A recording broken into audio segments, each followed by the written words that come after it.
Buenas tardes a todos. Sin olvidar la cultura científica y la investigación, tengo el placer de presentar esta noche al doctor Blas Manuel Vinagre Jara. Nació en Villanueva de Fresno, es ingeniero de telecomunicación por la Universidad Politécnica de Madrid y doctor ingeniero por la Universidad Nacional de Educación a Distancia. Trabajó como ingeniero de investigación y desarrollo, director de departamento en varias compañías entre 1985 y 1994, principalmente en guerra electrónica y automatización industrial. En 1994 entró a formar parte del actual Departamento de Ingeniería Eléctrica, Electrónico y Automática de la Universidad de Extremadura, donde hoy es profesor titular de Universidad del área de Ingeniería de Sistemas y Automática en la Escuela de Ingeniería Industriales. Ha sido investigador principal de 4 proyectos nacionales y 3 autonómicos y coautor de 2 libros, 10 capítulos de libros, alrededor de 40 artículos en revistas indexadas y más de 100 contribuciones a congresos internacionales. Ha dirigido 5 tesis doctorales y más de 30 trabajos fin de carrera. Ha recibido numerosos premios a nivel nacional e internacional en España, Italia, en Portugal, como inventor innovador para investigadores pertenecientes a grandes empresas. Recientemente ha iniciado una nueva línea de investigación en ingeniería biomédica, microrobots para aplicaciones médicas. Ha impartido conferencias y seminarios en universidades españolas como Sevilla, Valencia, Complutense, Politécnica y UNED de Madrid. Universidades extranjeras de Chicago, Estados Unidos, Košice, Eslovaquia, Delft, Holanda, en la Real Academia de Ciencias Exactas, Físicas y Naturales de Madrid y en el Instituto de Agricultura Sostenible, Consejo Superior de Investigaciones Científicas en Córdoba. En el pasado mes de enero impartió en esta Real Sociedad Económica de Amigos del País una conferencia que tituló Ingeniería y Medicina, vidas paralelas.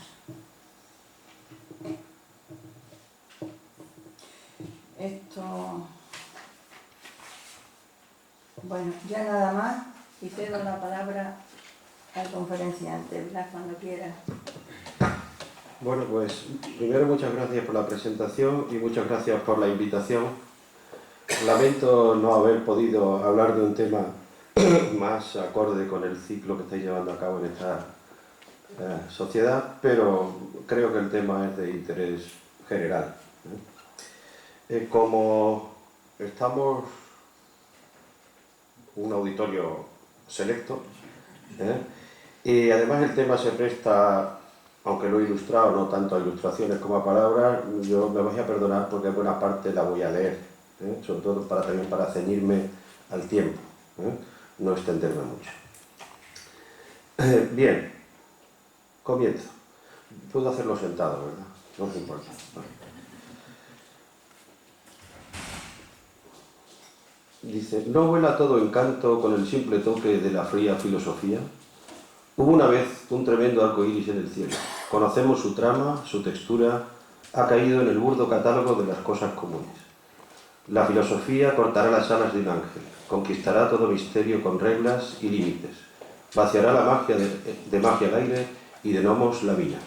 Destejerá el arco iris, como ahora hizo a la tierna lamia al fundirse en una sombra. Bien, esto es un trozo de un poema narrativos del poeta inglés John Keats, que es uno de los principales poetas románticos junto con Lord Byron y Shelley. En estos versos que he extraído, el poeta se lamenta de cómo todo encanto, misterio, desaparecen con el mero toque de la fría filosofía. Estamos en el siglo XVIII, esa filosofía era la ciencia, lo que hoy llamamos ciencia. En ello pone dos maneras de entender el mundo, dos culturas, la del misterio, el sentimiento, la belleza, correspondiente al arte y a las humanidades, y la del burdo catálogo de las cosas comunes, que sería el propio de la ciencia, según Keats.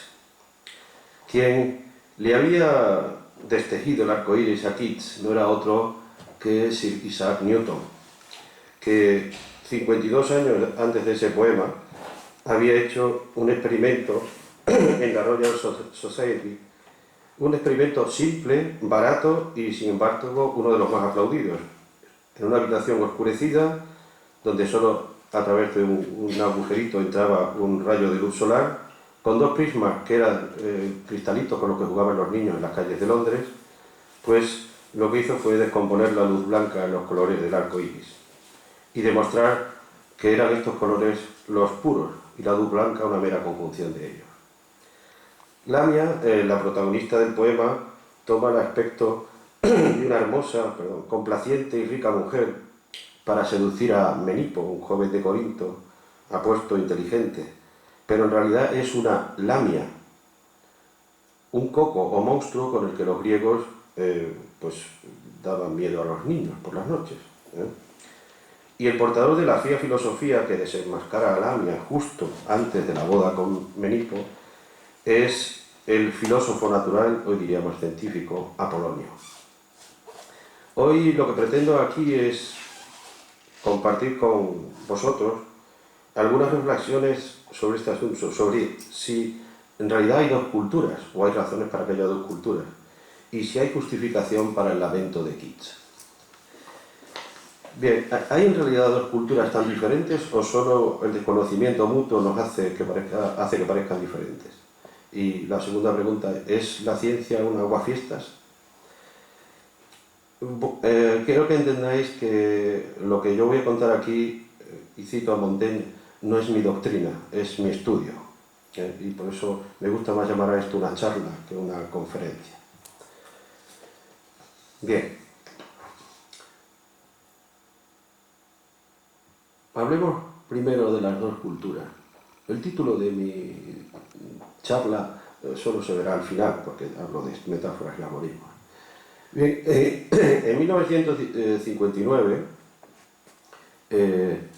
C.P. Snow dio una conferencia en Cambridge que tituló Las dos culturas y la revolución científica.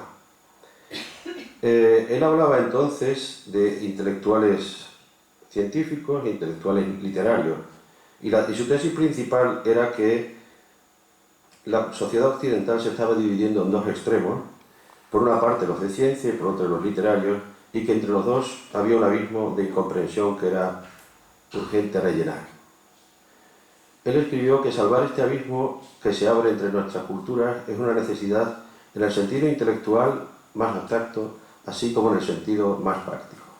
Cuando estas dos culturas o estos sentidos se hayan apartado, no habrá sociedad capaz de pensar con cordura. Snow era físico de formación.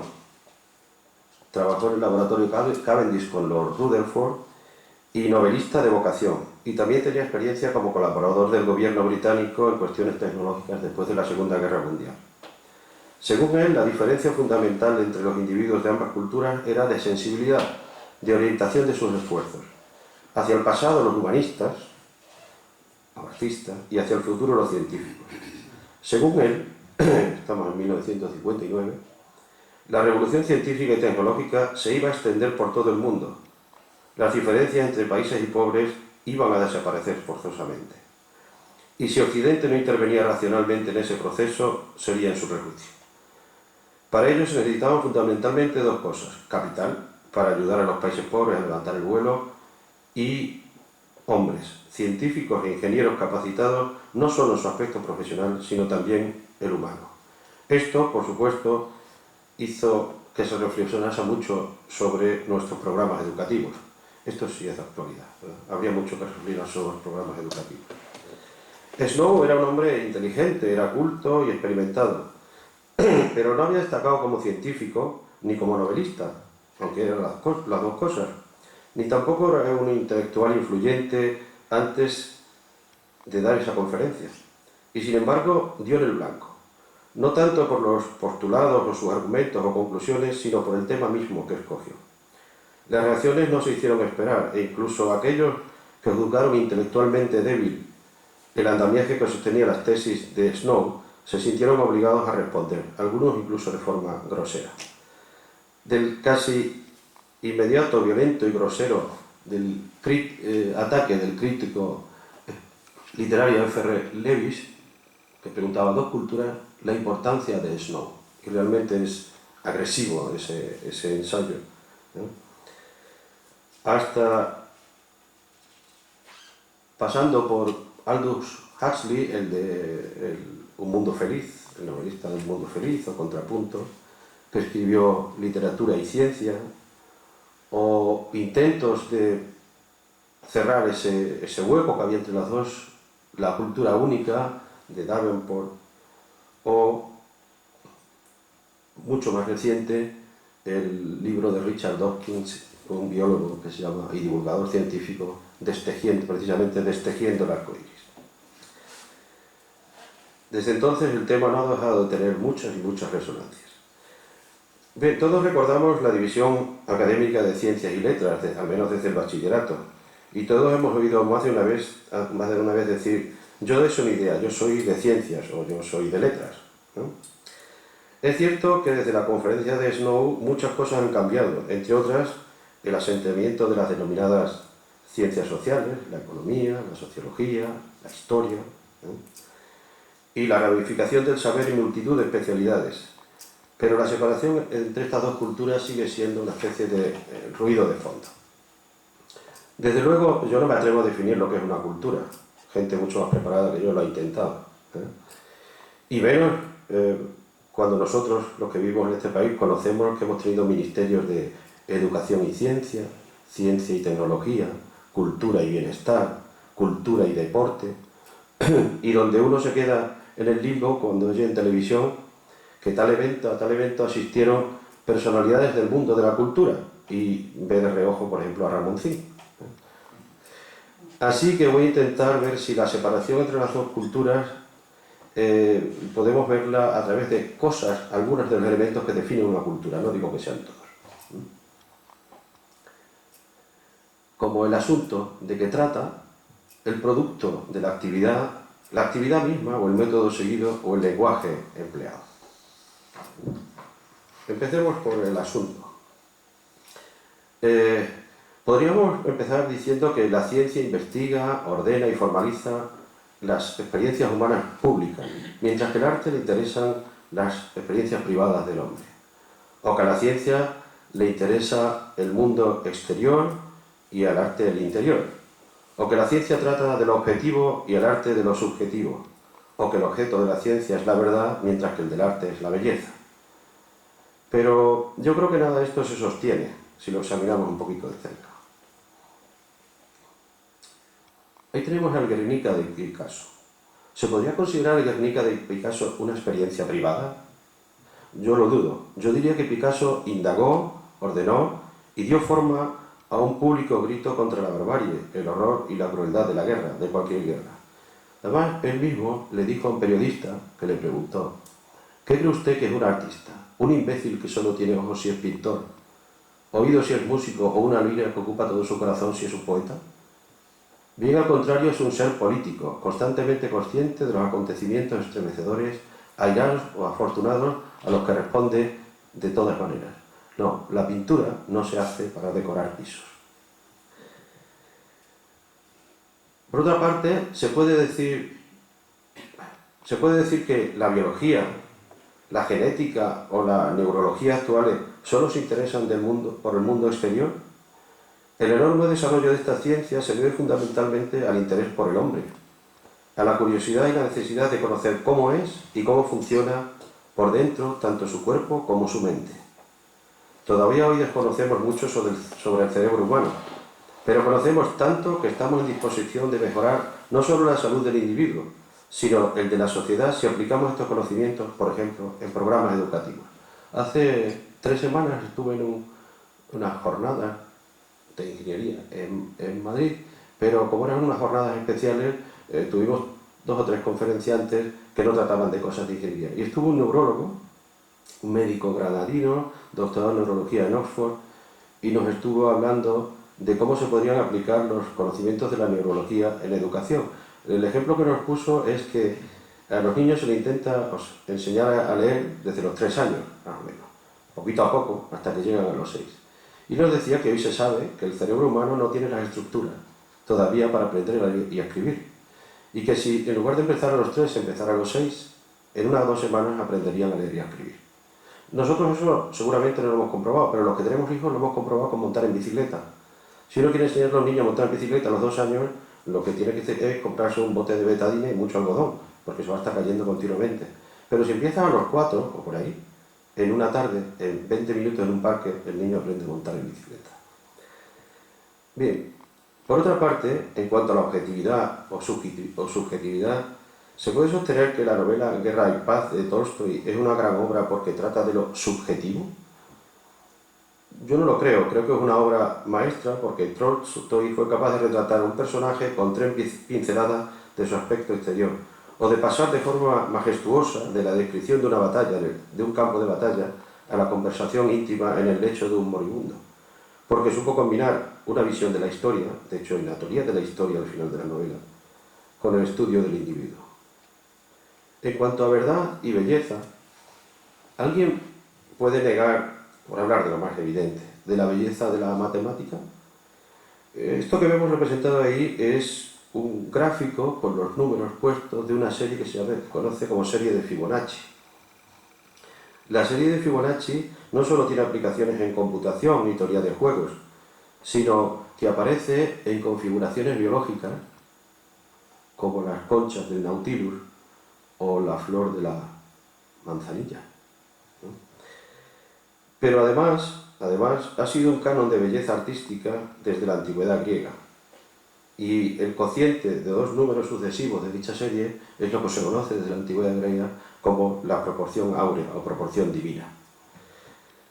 El pintor holandés Escher, con sus figuras imposibles y sus mundos imaginarios, son un claro ejemplo del uso de las matemáticas para conseguir belleza artística. Tal vez es menos conocido el asunto, no digo el pintor, ¿verdad? Porque el pintor es claro, es conocido, que uno de los libros de cabecera de Salvador Dalí fue durante mucho tiempo ese libro, La geometría del arte y de la vida, de Matila Gica, que era poeta, novelista, ministro plenipotenciario rumano en el Reino Unido. Así que en este aspecto de qué asuntos tratan, yo no consigo ver una diferencia clara entre el mundo de la ciencia y el mundo de las artes. Veamos si en los productos que salen de su actividad podemos verlas. Tanto las artes como las ciencias son actividades que tratan de descubrir y comunicar verdades sobre el mundo, acrecentando así nuestra herencia cultural. De hecho, son los 2 dominios más importantes de la creatividad humana. No obstante, es bastante común de que hay diferencias cualitativas entre sus productos y realizaciones. Por una parte, se habla de la unicidad. Es decir, se dice que las relaciones del arte son únicas y las de la ciencia son inevitables, que no tendríamos el Quijote si no hubiera existido Cervantes, pero que tendríamos la mecánica newtoniana aunque no hubiera existido Newton. Veamos, es evidente que la secuencia exacta de las palabras, así como la estructura de la obra que hoy conocemos como el Quijote, no hubieran existido sin Cervantes, pero es igualmente cierto que la secuencia exacta de las palabras y la estructura de los principios matemáticos de la filosofía natural de Newton no hubieran existido sin Newton. Así que desde este punto de vista ambas obras son únicas. Pero si abandonamos la forma y nos fijamos en el contenido, admitamos que de no haber existido Newton, otros científicos hubieran descubierto las leyes de la mecánica que él descubrió, estudiando a Kepler, a Galileo, a Descartes y a otros. Bien, eso es perfectamente verosímil, pero lo hubieran hecho a trozos. Uno hubiera descubierto lo que es la cantidad de movimiento, otro hubiera descubierto lo que es la fuerza centrípeta, un tercero hubiera descubierto la ley de la gravitación y el cuarto el concepto de fluxión que después llevó al cálculo diferencial. De hecho, otro filósofo científico, Leibniz, estaba descubriendo el cálculo diferencial por su parte, pero desde otro punto de vista. Y eso es lo importante.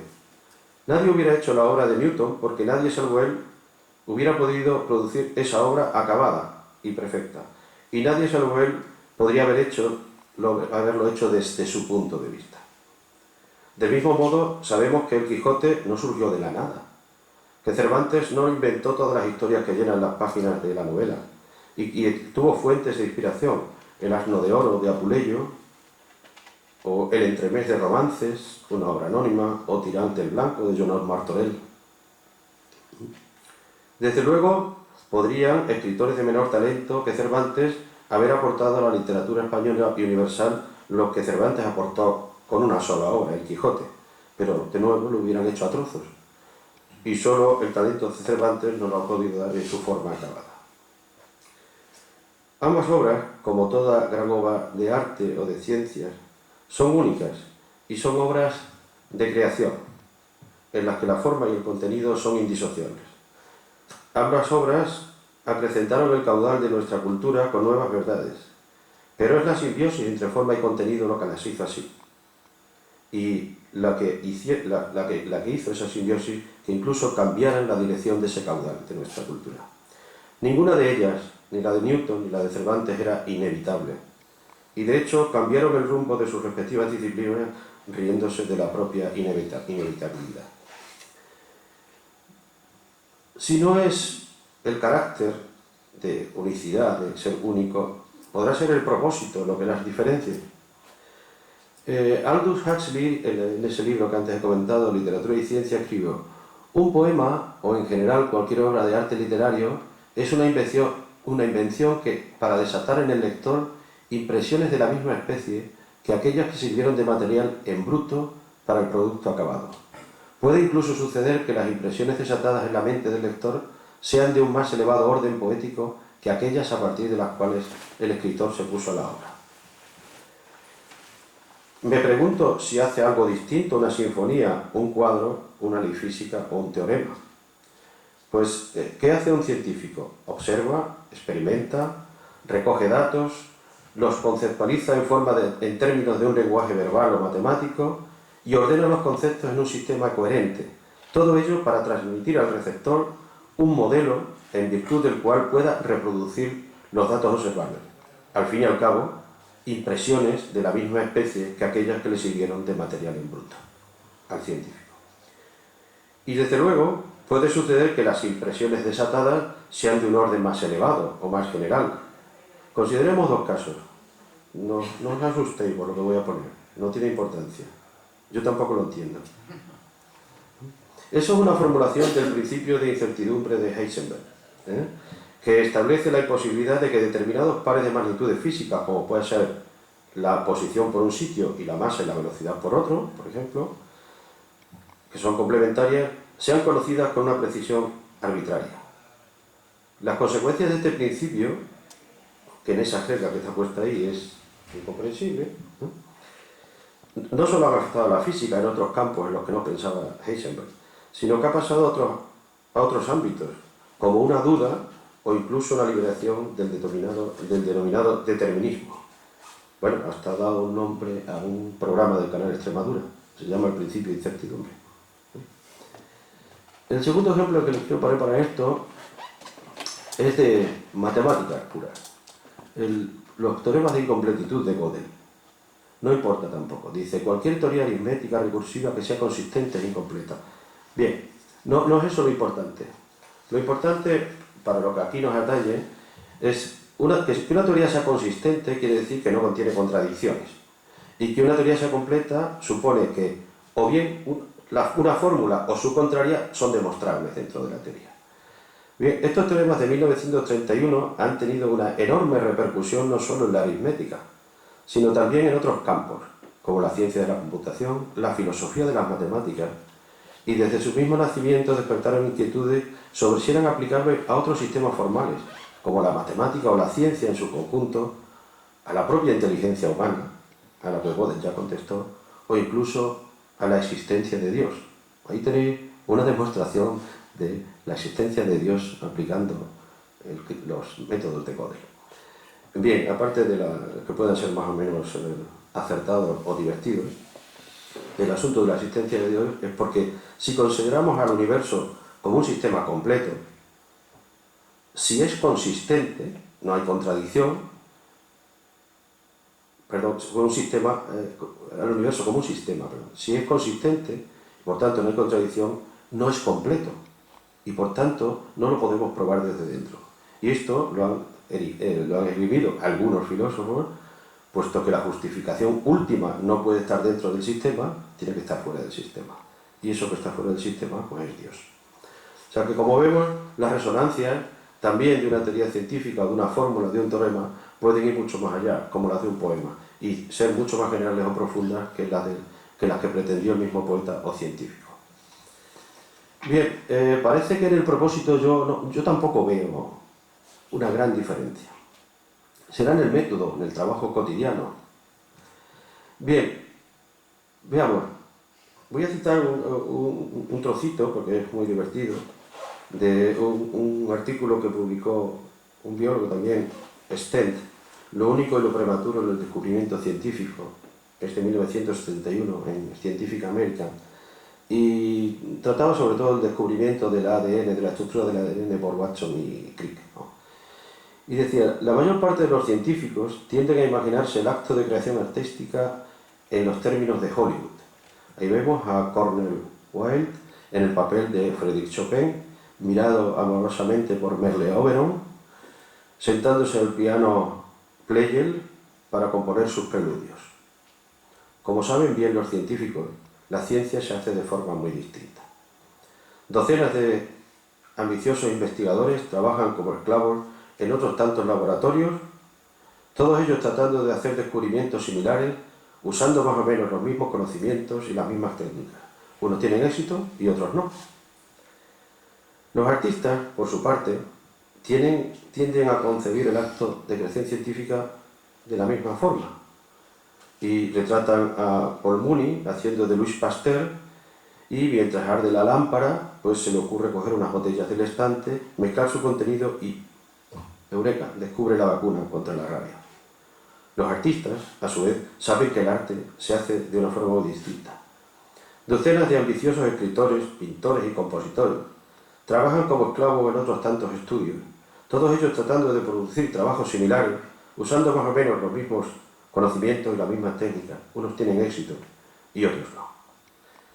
De la misma forma, ambas actividades comparten un carácter acumulativo, solo que la ciencia es más evidente.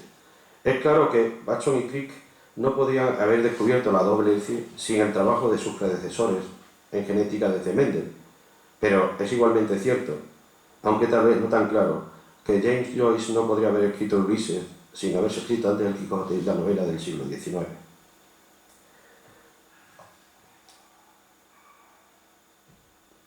La posibilidad de tener impresiones poéticas es corriente.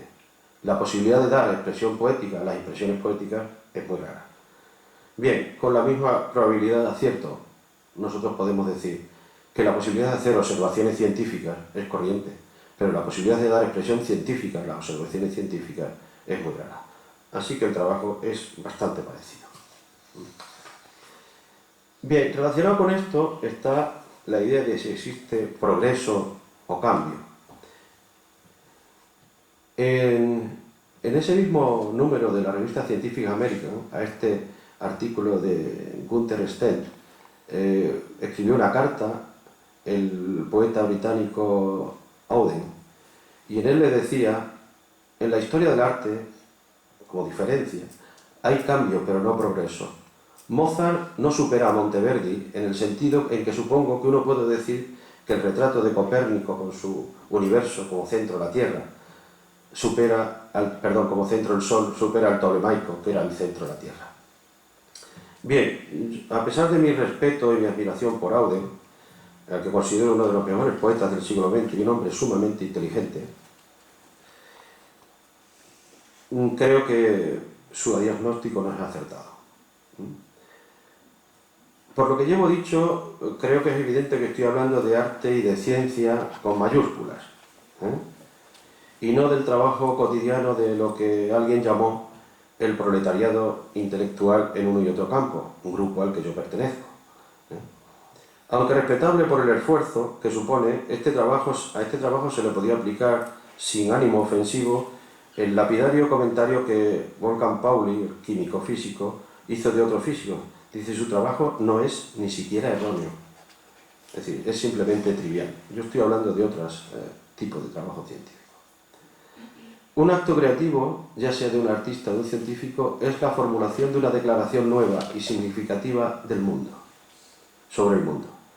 Dejando de lado nuestros gustos o afinidades personales, creo que es difícil negar, para quien haya tenido la suerte de leerlo, que la novela Ulises de Joyce, y otras muchas, añadió algo nuevo a nuestra concepción del hombre y de la vida, algo que no estaba al alcance de Cervantes, aunque solo sea porque solo después de ahí tienes Ulises, porque solo después, entre otras cosas, del trabajo de William James y sus principios en psicología, se pudo hablar y utilizar lo que se conoce con el nombre de monólogo interior. Algo semejante se podría decir de otras obras literarias, como hay una novela extraordinariamente buena, pero también extraordinariamente larga, y eso es un problema, que se llama El hombre sin atributos, del vienés Robert Musil. Pues Robert Musil no hubiera podido escribir El hombre sin atributos, ni siquiera el título, si no hubiera hecho una tesis, porque él era ingeniero de profesión, una tesis sobre Ernst Mach y su análisis de las sensaciones, en el que decía que el cuerpo, la materia, no son nada aparte de sus complejos de colores, sonidos y así sucesivamente, nada aparte de sus así llamados atributos. Esto lo podríamos explorar a la pintura, ¿verdad? La pintura del siglo XIX y principios del siglo XX. Podríamos poner ejemplos similares en pintura o en música, donde se hace más evidente la necesidad de destreza técnica, quizá que en la literatura. Digo se hace más evidente, no que sea más evidente que sea. Por no utilizar un lenguaje cotidiano. Mozart supera a Monteverdi de la misma forma que Newton supera a Galileo, o Picasso a Velázquez. Y no por una posible diferencia de talento, sino porque, a igualdad de talento, disponían de un taller mejor dotado de herramientas. Entre Mozart y Monteverdi estuvo Bach, y evidentemente Mozart aprendió muchas cosas de Bach. Cervantes puede que sea más grande que Joyce como escritor, Galileo un científico más talentoso que Newton, y Velázquez mejor artista que Picasso. Pero la ciencia y el arte habían progresado de los primeros a los segundos. Bien, habemos por último esta parte, la otra parte es mucho más corta, del lenguaje, ya que en el asunto, el producto, el método, no hay una diferencia clara, por lo menos a mi manera de ver, la habrá en el lenguaje. Bien, hablemos primero del lenguaje común, el que todos hablamos. Tanto el científico como el artista podríamos decir que intentan dotar de un sentido más puro a las palabras, pero ¿persiguen el mismo tipo de pureza? A primera vista, podríamos decir que la pureza perseguida por el científico consiste en eliminar la ambigüedad, para lo cual tiene que simplificar, eliminar acepciones de una palabra e incluso crear un lenguaje técnico, una jerga. Con ello consigue que el mensaje sea claro y cada oración pueda interpretarse solo de una forma. Así, a la pureza que persigue el científico podríamos denominarle precisión en el lenguaje. Ahí tenemos un teorema, cualquiera, podría haber puesto cualquiera, vuelvo a decir lo mismo, no es de interés el teorema en particular, pero para entenderlo, el científico, puesto que todos son palabras normales, el científico, o el matemático en este caso, Bolzano, antes se ha tenido que definir qué es una función, antes se ha tenido que decir qué es un extremo, qué es un intervalo, o qué es la continuidad. No parece ser esta la pureza que se busca en el arte. Y os pongo ahí un trocito de un poema que se llama El cementerio marino, de Paul Valéry. Dice: qué labor pura de resplandor consume tantos diamantes de invisible espuma, y qué paz parece concebirse, cuando sobre el abismo un sol reposa, trabajos puros de una causa eterna, refulge el tiempo y el sueño es saber. ¿Será lo que hemos llamado precisión o pureza, en el caso de la ciencia precisión y en el caso del arte en general, una especie de sublimidad o algo sublime? Os cito unas palabras de un poeta, Ezra Pound, acusado de colaboracionismo con Mussolini, pero como poeta era bueno y es lo que me interesa, de su libro El arte de la poesía, y dice: creo en la técnica como prueba de la sinceridad del artista. El mal arte es un arte inexacto, el arte que rinde informes falsos.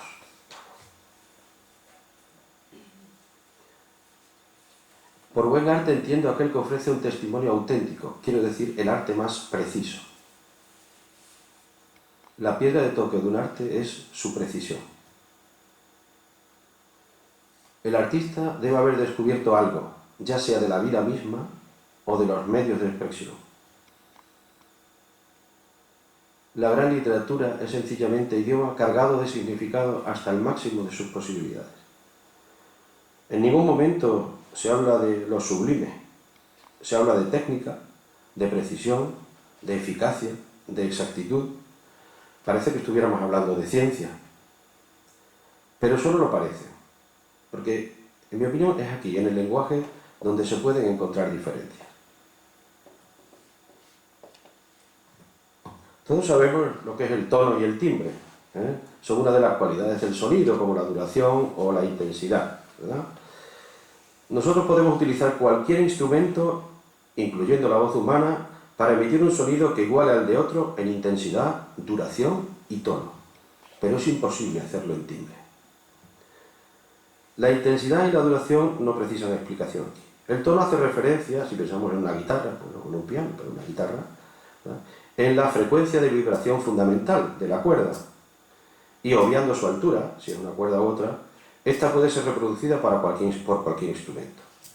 Sin embargo, solo un diapasón o un instrumento o dispositivo análogo puede producir tonos puros, vibraciones de una sola frecuencia. El resto de los instrumentos producen vibraciones complejas, vibraciones en las que, asociadas a la principal, hay otras secundarias o armónicas. Como veis en esa figura, la de arriba es el diapasón, la de abajo es el mismo tono, una flauta, el mismo tono, la voz humana, y el mismo tono, un violín. Bien, pues esa característica, el timbre, que son los armónicos, su número y su distribución e intensidad, lo que da el matiz particular al sonido, lo que nos permiten distinguir una flauta de un violín.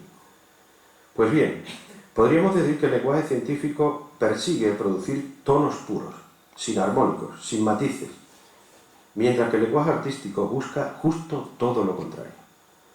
No purifica simplificando, sino enriqueciendo con armónicos y resonancias, de forma que el lenguaje, como hemos puesto antes de Rapau, esté cargado de significado hasta el máximo de sus posibilidades. Y hablo de lenguaje verbal, lenguaje pictórico, lenguaje musical, cualquier tipo de lenguaje. En el límite, cuando queremos expresar algo o más sutil, o más preciso, o más complejo, el lenguaje común se hace insuficiente. Entonces, en la ciencia, cuando esto ocurre, y ocurre a cada paso, el lenguaje que se utiliza es el lenguaje matemático.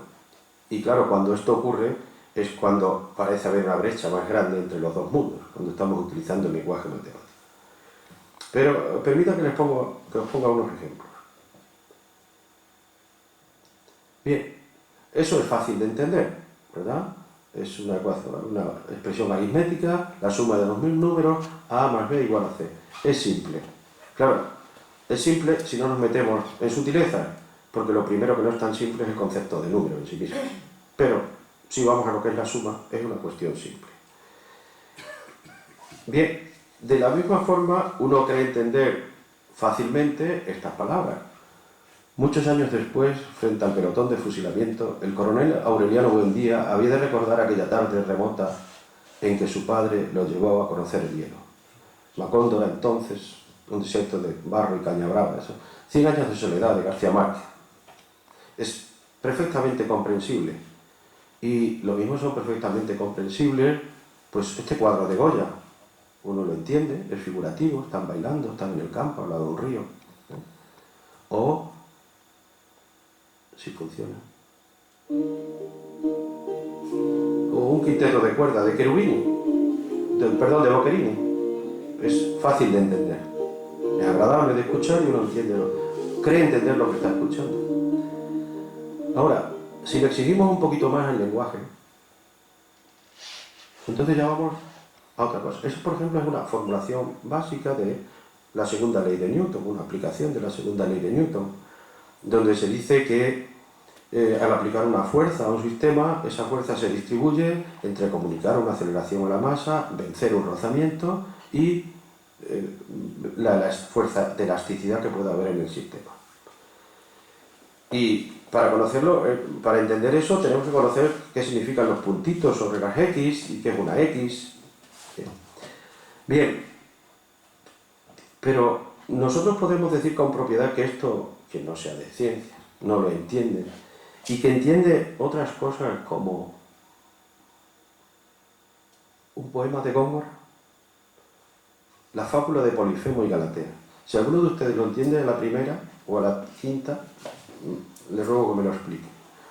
Marino joven, los cerúleas sienes, del más tierno coral ciñe Palemo, rico de cuantos la agua engendra bienes, del faro dioso al promontorio extremo.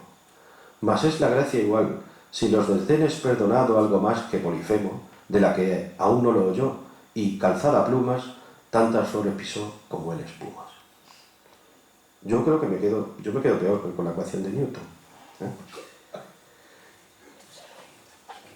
De hecho, el Damaso Alonso consideró que eran necesarias casi 900 páginas, si tienen curiosidad está en la editorial Gredo, para explicarnos los poco más de 500 versos de la fábula de Polifemo y Galatea. Pero es también directamente entendible como el cuadro de Goya, el beso de Gustav Klimt. Yo no lo creo, que sea tan fácilmente comprensible. Otra cosa es que sea agradable a la vista. O, si hablamos de música, ya empezamos a tener algunos problemas con Gustav Mahler, aunque le gustaba mucho a Alfonso Guerra, os acordaréis de aquellos tiempos. Se acabó. ¿No? Bien, pero lo podemos complicar aún más. Hay una especie de, no sé, algo que no se entiende, ¿verdad? No se entiende. Dice que la batería está floja, pero va a durar un poquito más. Es una formulación de uno de los teoremas de Gödel que antes he mostrado con palabras. El que dice que ese sistema es completo, es consistente, no es completo. Eso es inentendible. Bien, ¿por qué? Porque para hacer su demostración Gödel tuvo que inventar un lenguaje. En su mismo artículo hay un lenguaje inventado para poder llegar a la demostración, porque sin ese lenguaje no podía demostrarlo. Lo mismo que si nosotros hubiéramos seguido con la numeración romana, imaginaos hacer una simple raíz cuadrada en números romanos. Imposible, la matemática no hubiera avanzado. Pues tuvo que inventar un lenguaje. Pero es más fácil de entender ese poema de Paul Celan, Hebras de Sol. Lo leo y si ustedes lo leen verán que no me estoy equivocando, quiere decir que no me estoy saltando cosas, es que dice eso. La segunda noticia de la ortiga en el cráneo traqueteante. Sincopizado el cielo vivo, debajo el gañir de la tobera, en medio del eterno juego de intermitentes luces, te muerde como palabra en el tallo sabio y sin estrellas. ¿Bien? Si de eso pasamos a un cuadro de Antoni Tàpies, yo creo que nos quedamos igual que con Paul Celan o con Kurt Gödel, salvo que seamos especialistas en uno de los campos. Yo no estoy hablando de especialistas en uno de los campos. Y si pasamos a la música, y estamos hablando de música de principios del siglo XX,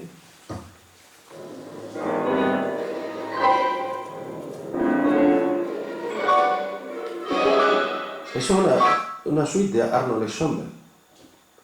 Yo no creo que el problema sea de que en las artes nosotros entendemos mejor las cosas. Las artes son agradables a la vista o al oído, cuando lo son, porque esto último no era muy agradable, ¿eh? Pero eso no quiere decir que entendamos mejor las cosas con la matemática. Para entenderlas necesitamos conocer el lenguaje en el que esa obra esté hecha. Bien. Hablemos ya de la parte final. He tratado de hacer reflexiones, compartirlas con vosotros sobre la primera parte. ¿Son tan distintos los dos mundos? ¿Hay de verdad dos culturas? ¿O es el desconocimiento mutuo de una y otra lo que parezca que son dos culturas? Y ahora voy a dedicar unos minutos a la segunda parte. ¿Está justificado el lamento de Keats porque le destejían el arco iris? Bien, el lamento de Keats de entrada es un tópico en nuestro mundo occidental de tradición judio-cristiana, por lo menos, ¿verdad? Es el comer del árbol prohibido, del árbol de la ciencia, del bien y del mal, lo que expulsó a nuestros padres del paraíso, introdujo en mal la psique humana y el dolor en la vida. Y este tópico se manifiesta principalmente de dos formas, una estética y otra ética. En la estética, que es la que inspira a Keats, dice que la ciencia, al dar una explicación basada en la razón de aspectos de la vida y del mundo que antes estaban envueltos en una aura de misterio, le quitan a esos aspectos, o a la vida y al mundo, belleza. Pero yo no encuentro razones para pensar o sentir que un arco iris pintado por querubines sea más bello que uno formado por la refracción de los rayos del sol cuando atraviesan las pequeñas gotas de agua de la atmósfera. Tampoco que la armonía... Tenía yo un arco iris por ahí. Tampoco que la armonía de las esferas sea más bella si está sostenida por los dioses que si lo está por las leyes de la mecánica celeste. O que el hombre sea más sublime por ser creado del barro que por ser producto de la evolución de la vida, que al fin y al cabo nos dice que también surgió del barro. A través de su heterónimo Álvaro de Campos escribió Fernando Pessoa: el binomio de Newton es tan bello como la Venus de Milo. El problema es que hay muy poca gente que pueda darse cuenta. Y en Hamlet en la escena primera, le dice Hamlet a Horacio, su amigo, dice: Horacio, hay más cosas en el cielo y en la tierra de las que sueña tu filosofía científica, su filosofía. Y los científicos podrían decirle: sí, pero estamos trabajando en ello. Estamos trabajando en ello. Bien, yo creo que, como dice Richard Dawkins, el asombro reverencial que la ciencia puede proporcionarnos es una de las más grandes experiencias de las que es capaz la psique humana. Es una profunda pasión estética, comparable a la música y a la poesía más sublimes.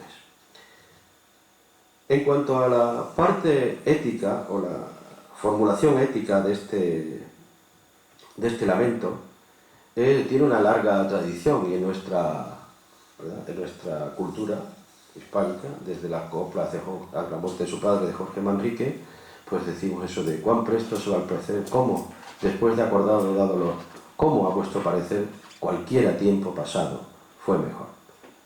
Esta es la base de la parte ética, y que de Jorge Manrique podemos seguirla explorando en Montaigne, en sus ensayos sobre los caníbales, o en El buen salvaje de Rousseau, o en un libro relativamente reciente y que os recomiendo porque es un panfletito muy corto que se llama El intelectual melancólico, del escritor Jordi García. Ibarelero es un cuento que habla de, por darle un poco de sarcasmo a la charla, pero no quiero tardar más tiempo, os resumo. Es un cuento de José Rodolfo Wilcott, un escritor argentino, que el libro se llama La sinagoga de los iconoclastas, y son tipos pirados que inventan cosas o hacen cosas. Y este quería regresar, se llama Aaron Rosenblum, quería regresar a la Edad Media, porque creía que era el paraíso en la historia. Claro, se tenía que cargar la penicilina, los ferrocarriles, todos los avances en medicina, todo esto. Bien, esto es un poco el intelectual melancólico que ve el peligro de los avances científicos. O el artista no informado que considera que la ciencia le quita belleza al mundo. Bien, llegamos por fin al título de mi